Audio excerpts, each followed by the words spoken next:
ಪುತ್ತೂರು ಪಾಣಾಜೆ ಸಂಪರ್ಕ ರಸ್ತೆಯಲ್ಲಿನ ಒಳಮುಗುರು ಗ್ರಾಮದ ಚೆಲ್ಲೆಡ್ಕ ಎಂಬಲ್ಲಿರುವ ಚೆಲ್ಲೆಡ್ಕ ಮುಳುಗು ಸೇತುವೆಯು ಶಿಥಿಲಾವಸ್ಥೆಯಲ್ಲಿರುವ ಹಿನ್ನೆಲೆಯಲ್ಲಿ ಶುಕ್ರವಾರದಿಂದ ರಾತ್ರಿ ವೇಳೆ ಎಲ್ಲ ವಾಹನಗಳ ಹಾಗೂ ಹಗಲು ವೇಳೆ ಘನವಾಹನಗಳ ಸಂಚಾರವನ್ನು ನಿಷೇಧಿಸುವಂತೆ ದಕ್ಷಿಣ ಕನ್ನಡ ಜಿಲ್ಲಾಧಿಕಾರಿ ಮುಲೈ ಮುಹಿಲನ್ ಆದೇಶಿಸಿದ್ದಾರೆ.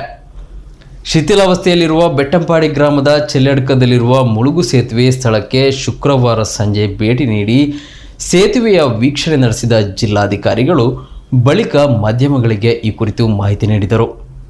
ಸೇತುವೆ ಸಂಪೂರ್ಣವಾಗಿ ಶಿಥಿಲಾವಸ್ಥೆಯಲ್ಲಿರುವುದರಿಂದ ಮುನ್ನೆಚ್ಚರಿಕಾ ಕ್ರಮವಾಗಿ ಮತ್ತು ಭದ್ರತೆಯ ದೃಷ್ಟಿಯಿಂದ ರಾತ್ರಿ 8 ಗಂಟೆಯಿಂದ ಬೆಳಗ್ಗೆ 6 ಗಂಟೆಯ ತನಕ ರಸ್ತೆ ಬಂದ್ ಮಾಡಿ ಸಂಪೂರ್ಣವಾಗಿ ಎಲ್ಲ ವಾಹನಗಳ ಸಂಚಾರ ನಿಷೇಧಿಸಲಾಗುವುದು. ಹಗಲು ವೇಳೆ ಬಸ್ಸು, ಲಾರಿ ಸೇರಿದಂತೆ ಘನವಾಹನಗಳ ಸಂಚಾರವನ್ನು ನಿಷೇಧಿಸಲಾಗುವುದು. ಮಳೆಗಾಲ ಮುಗಿಯುವ ತನಕ ಯಾವುದೇ ಅನಾಹುತ ಘಟನೆಗಳು ನಡೆಯದಂತೆ ಈ ಭದ್ರತಾ ಕ್ರಮ ಕೈಗೊಳ್ಳುವುದು ಅಗತ್ಯವಾಗಿದೆ ಎಂದು ತಿಳಿಸಿದರು.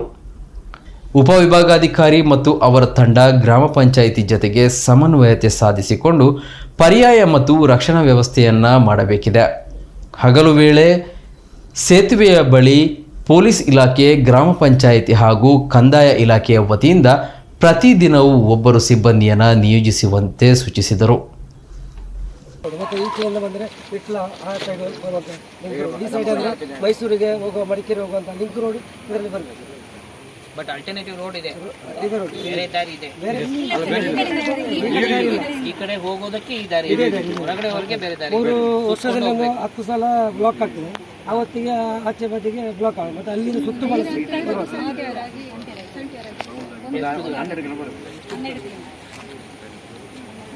ಇಲ್ಲೇನು ಸ್ಕೂಲ್ ಶಾಲೆಗಳೆಲ್ಲ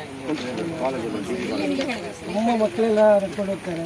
ತುಂಬ ಜನ ಈ ನೀರು ಬರುವಾಗ ಸಮೇತ ಮತ್ತೆ ಬರುವ ಸಮೇತ ಹೋಗ್ಲಿಕ್ಕಿಲ್ಲ,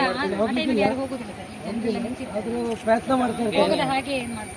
ಈಗ ನೀವು ಹೇಳ್ತೀರಿ, ಅದೇ ಅವಾಗಲೂ ಯಾರಾದ್ರೂ ಹೋಗುವಾಗ ಇವ್ರಿಗೆ ಹಿಂಗೆ ವಿಡಿಯೋ ತಗೊಂಡು ಮತ್ತೆ ಹಾಕ್ತಾರೆ. ವಿಡಿಯೋ ತಗೊಂಡು ಹಾಕೋದು ಬೇರೆ, ಸಾರ್ವಜನಿಕರು ಪ್ರಯತ್ನ ಮಾಡ್ತಾರೆ. ಈಗ ಸ್ವಲ್ಪ ಅಧಿಕಾರಿಗಳ ಕಟ್ಟುನಿಟ್ಟಾದಾಗ ಅದಕ್ಕೆ ಅಷ್ಟು ಹೋಗುದಿಲ್ಲ. ಇಲ್ಲದ್ರೆ ಇಲ್ಲಿ ತುಂಬ ತೆಂಗಿನಕಾಯಿ ಅದಕ್ಕೆ ಎಲ್ಲ ಇದು ಉಂಟು. ಯಾಕಂದ್ರೆ ಸಾರ್ವಜನಿಕರಿಗೆ ಗೊತ್ತಾಗೋದಿಲ್ಲ. ಈ ಏನದು